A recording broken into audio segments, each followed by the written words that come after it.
Hey guys, thanks for tuning in to another video on ForgottenWeapons.com. I'm Ian McCollum, and today we are taking a look at the history of Elbonian small arms development.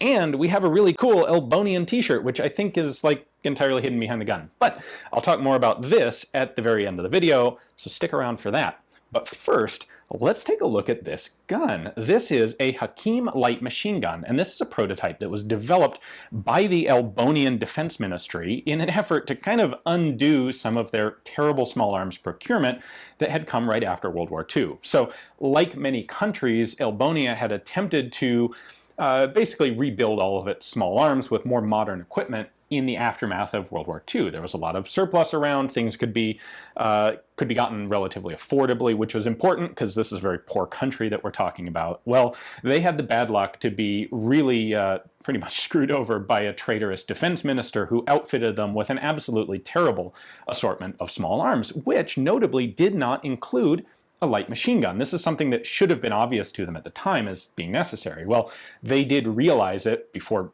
too much time had elapsed, and so they started looking into ways that they could acquire a light machine gun without having to do a whole bunch of domestic development, because they just didn't have the arms production and design facilities to work with that. So they actually partnered, interestingly, with Egypt.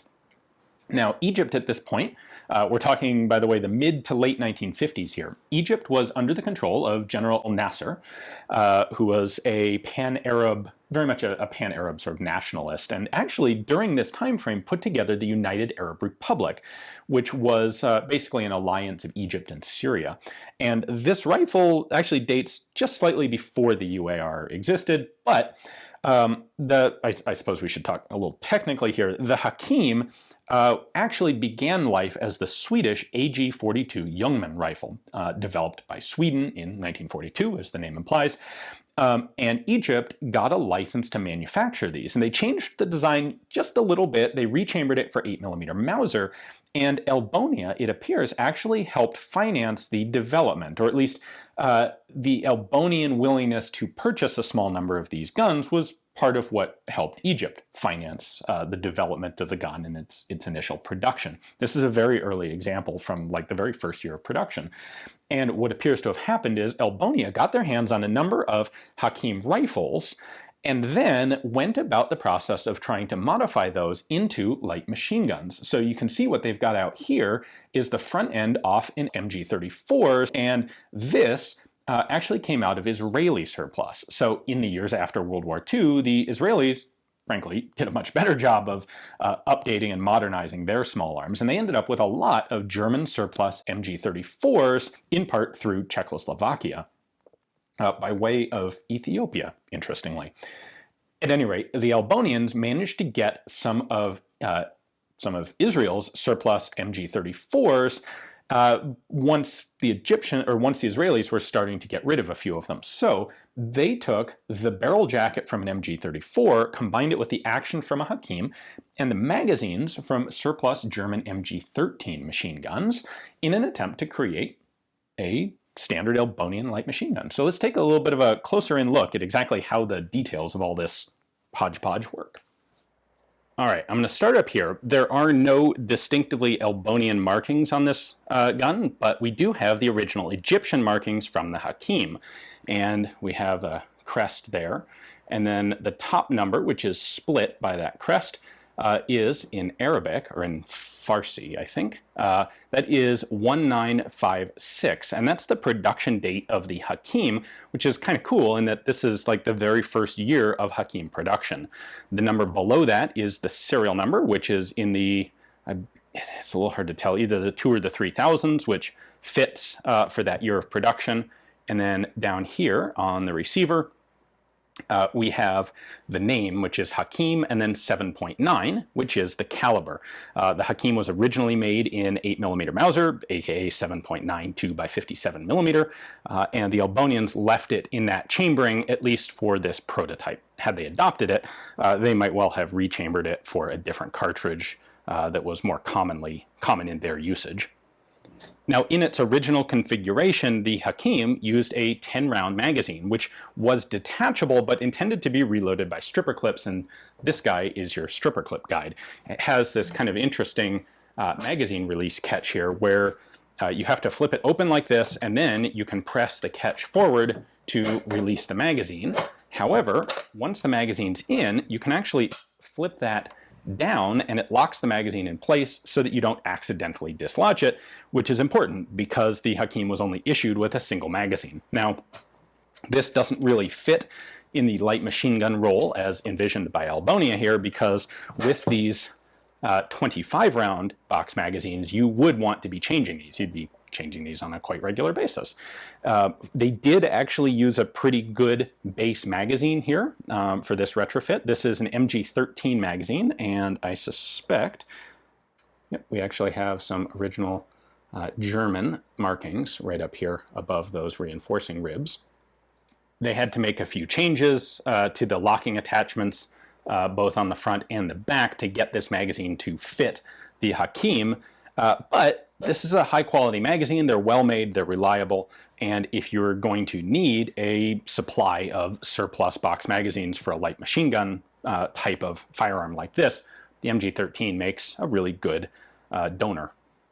Now, other than that, there has been no change to the rear half of the gun. The action is identical.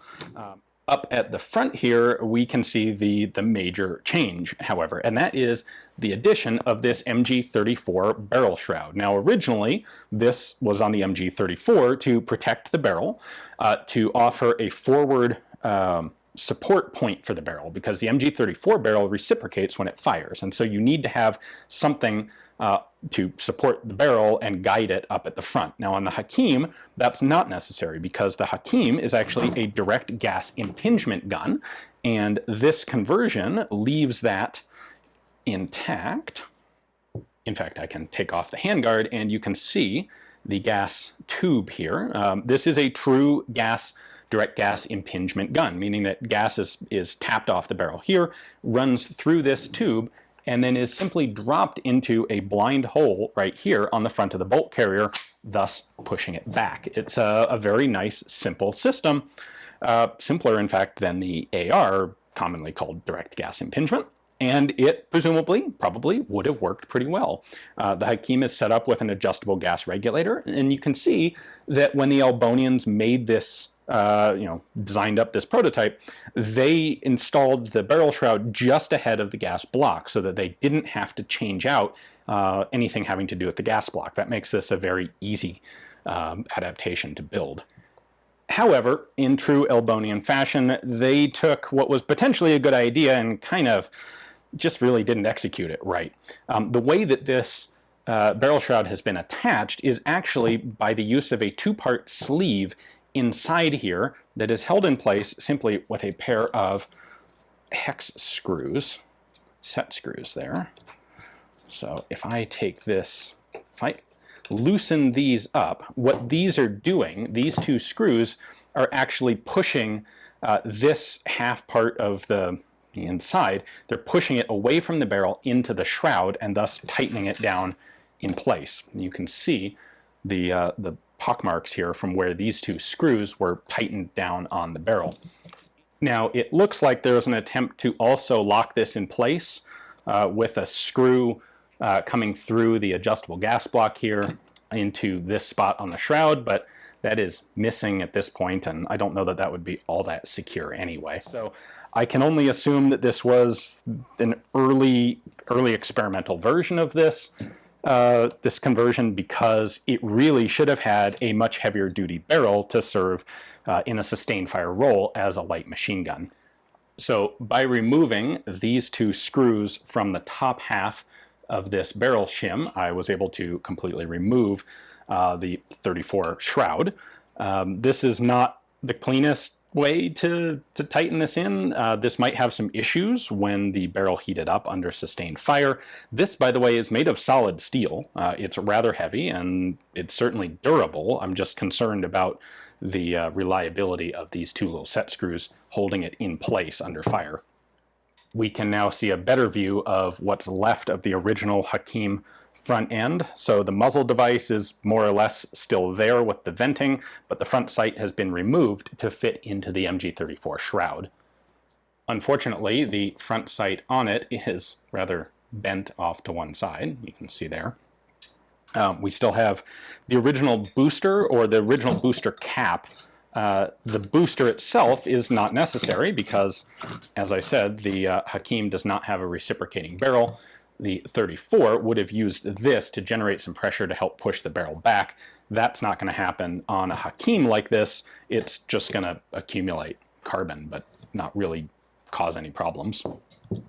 However, one of the major shortcomings, the last major shortcoming of this gun, is the bipod. Now, why the Elbonians weren't able to get MG34 bipods to go on here, I don't know. The MG34 bipod is pretty darn good, and what they have instead done is they fabricated this really cheesy, clumsy, and now loose and difficult to tighten mounting point to use a pair of RPD bipod legs on an MG34 shroud. And this bipod is frankly terrible.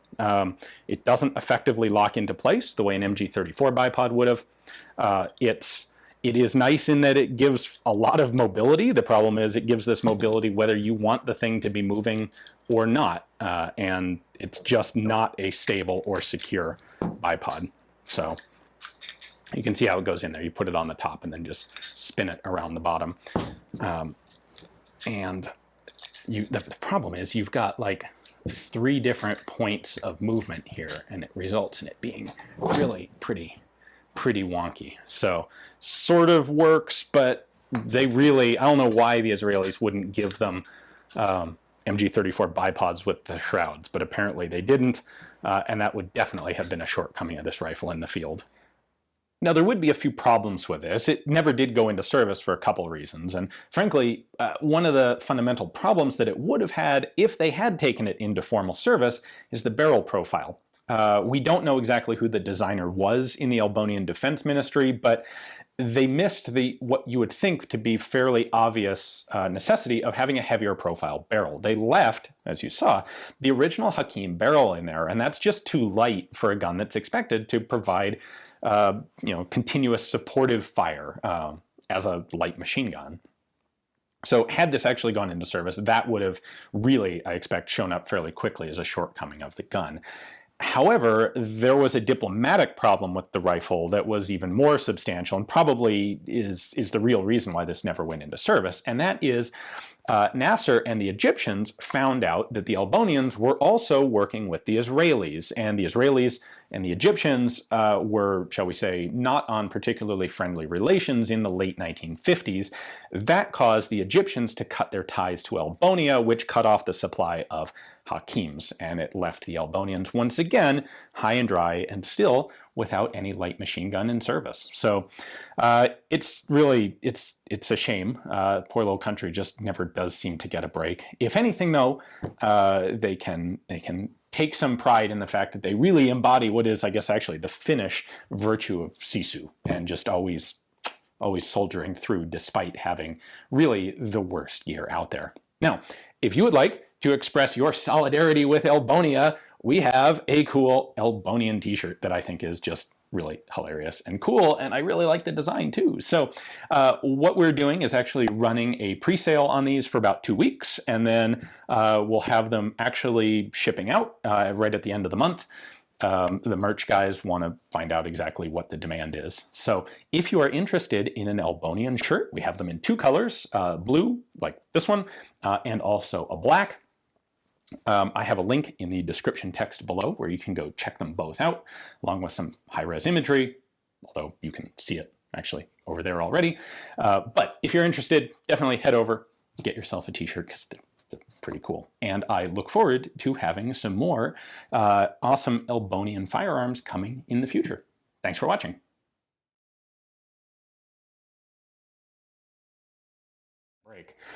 They were badly sabotaged after World War II by a traitorous defenseman.